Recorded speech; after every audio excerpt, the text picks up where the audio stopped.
Ya, ekonomi Pancasila menurut saya adalah ekonomi yang bernafaskan nilai-nilai Pancasila.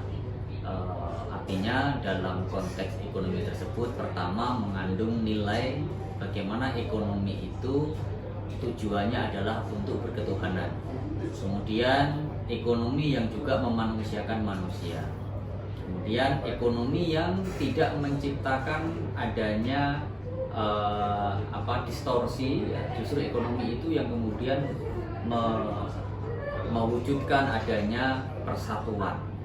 Kemudian juga ekonomi bisa ada juga yang mengistilahkan memaknai ekonomi Pancasila itu adalah ekonomi kerakyatan. Jadi ekonomi yang memang berpihak bagaimana mendorong terciptanya pemberdayaan rakyat. Nah, kemudian tujuan akhirnya adalah menciptakan keadilan sosial. Ya, sebagaimana yang saya sampaikan tadi di awal, bahwa karena tujuan dari ekonomi Pancasila itu adalah terciptanya suatu tatanan kehidupan masyarakat yang adil, makmur, tatanan sosial yang egaliter, kemudian masyarakat yang dalam bahasa agamanya itu terwujud dalam satu agama baldatun thayyibatun wa rabbun ghafur, suatu negara yang diliputi oleh kesejahteraan, kebahagiaan yang dalam lindungan dan keberkahan Tuhan. Nah, apa hubungannya? Menurut saya adalah ketika seseorang, setiap warga negara memahami esensi dari ekonomi Pancasila, maka pada ujungnya setiap warga negara itu akan menciptakan satu tatanan kehidupan ekonomi yang gotong royong, kemudian ekonomi yang saling membantu. Kalau dalam bahasa agama itu ada konteks at-ta'awun, ada bagaimana saling menolong teman yang lemah dan juga saling mendorong untuk suatu produktivitas.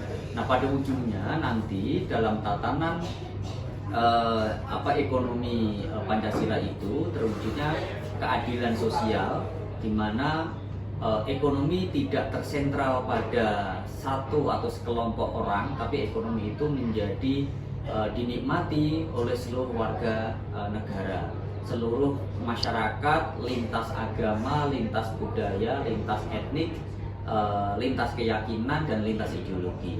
Nah, pada ujungnya ekonomi Pancasila dihubungkan dengan keadilan sosial adalah tujuan utama dari ekonomi Pancasila itu adalah terciptanya keadilan sosial dan kesejahteraan bagi rakyat Indonesia.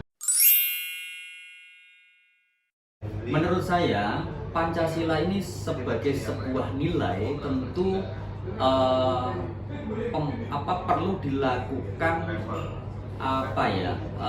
reaktualisasi dari pemaknaannya. Misalnya gini, ketika Pancasila itu dihubungkan dengan konteks 20 atau 30 tahun yang lalu, maka pemahaman ekonominya dengan hari ini mungkin sudah berbeda.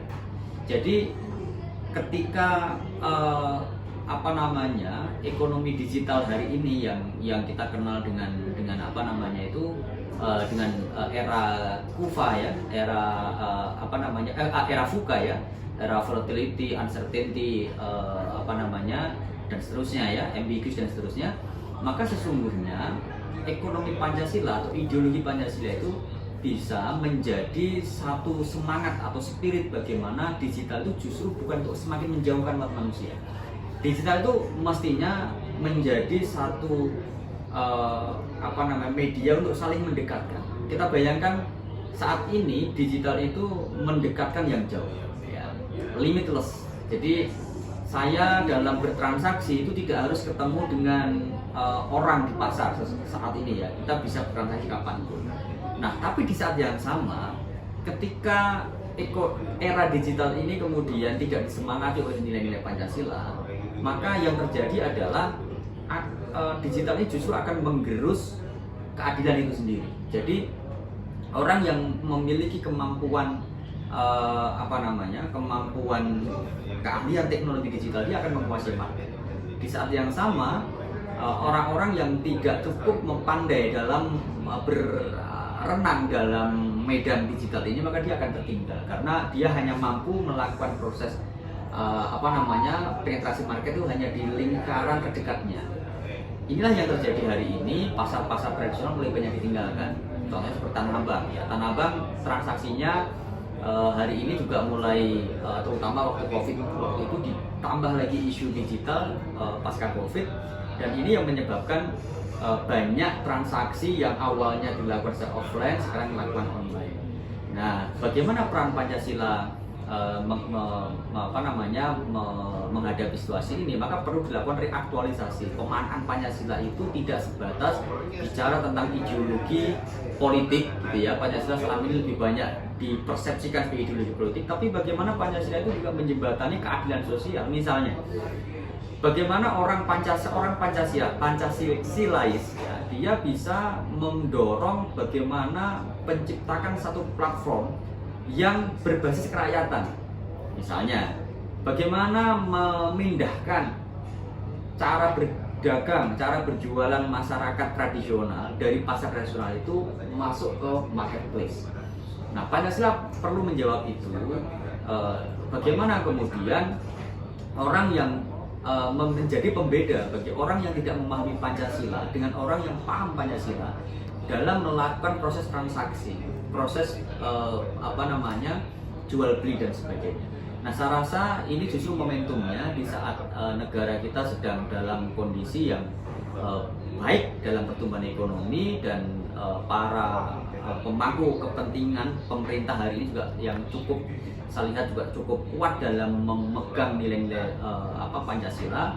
Nah, sudah waktunya ekonomi Pancasila ini juga mulai memikirkan bagaimana aktualisasinya terhadap dunia digital hari ini. Situasi ini tidak bisa dibendung. Ya. Dalam kondisi seperti ini, yang bisa dilakukan adalah berdamai dengan keadaan. Kita tidak bisa menghadang arus digitalisasi. Yang bisa kita lakukan adalah bagaimana berenang dengan selamat dan survive di sana. Nah, ekonomi Pancasila, saya berharap pemerintah mulai mendorong kebijakan-kebijakan digital. Misalnya kebijakan digital ini harus berpihak kepada rakyat. Misalnya pemerintah sudah mengambil satu langkah yang baik dalam konteks bagaimana melakukan proses penghentian ya atau apa istilahnya itu terkait isu trading di TikTok. Nah, ini juga sebenarnya saya rasa saya menyambut baik dan kebijakan ini, karena masyarakat kita juga perlu dilindungi. Masyarakat kita perlu juga selain dilakukan edukasi, dilakukan proses literasi, tapi juga perlu dilindungi dari sisi kebijakan. Nah, pemerintah berkewajiban memberikan suatu penyiapan kebijakan yang itu kemudian bisa melindungi para pelaku usaha yang saat ini masih berjalan secara offline. Saat yang sama, pemerintah juga perlu mendorong semakin banyak tingkat literasi. Nah, kita sebagai masyarakat, sebagai teman-teman mahasiswa, adik-adik mahasiswa, para akademisi, kemudian kami para praktisi, tentu kita juga harus sama-sama bergotong royong memiliki satu pemahaman bersama bahwa kita harus saling berkolaborasi, bergandeng tangan menghadapi situasi global industries ini, digital industries ini yang secara global, dan kita kemudian tanpa tercerabut dari akar ideologi Pancasila. Kalau dalam kaidah fikih itu ada begini, al-muhafadhah ala qadim syarih wal akhdu bil jadidil asl. Bagaimana seorang yang Pancasilalis itu tetap mengakar kuat kakinya sebagai insan Pancasila, tapi juga menerima dan adaptif terhadap hal-hal baru seperti era digital, teknologi dan sebagainya. Kita serap itu, kita ambil yang manfaat dan maslahat untuk kebaikan bersama. Menurut saya tidak dibatasi, tapi dikelola dengan baik. Ya. Tidak mudah membatasi arus gelombang yang sangat besar seperti digital ini. Yang bisa dilakukan adalah melakukan proses adjustment secepat mungkin, kebijakannya mengikuti, jangan ketinggalan. Eranya sangat cepat, jadi kebijakan nggak boleh mundur. Kebijakan itu harus selalu agile. kita perlu pemimpin-pemimpin di negeri ini perlu memikirkan bagaimana membuat suatu regulasi yang agile, regulasi yang bisa setiap saat berubah, adjusted dengan situasi yang ada. Karena kalau regulasinya baru muncul setelah kejadian, yang rugi rakyat juga. Jadi pemerintah perlu membuat suatu payung yang kuat, dan saya juga lihat pemerintah sudah melakukan itu. Tapi kita juga perlu mendorong, perlu memberikan banyak informasi kepada pemerintah juga, sehingga pemerintah bisa melakukan penciptaan penataan ekosistem digital dengan baik. Mungkin saya lebih sepakat dengan kata bukan pembatasan, tapi lebih kepada bagaimana melakukan tata kelola yang baik dengan kebijakan-kebijakan yang melindungi rakyat.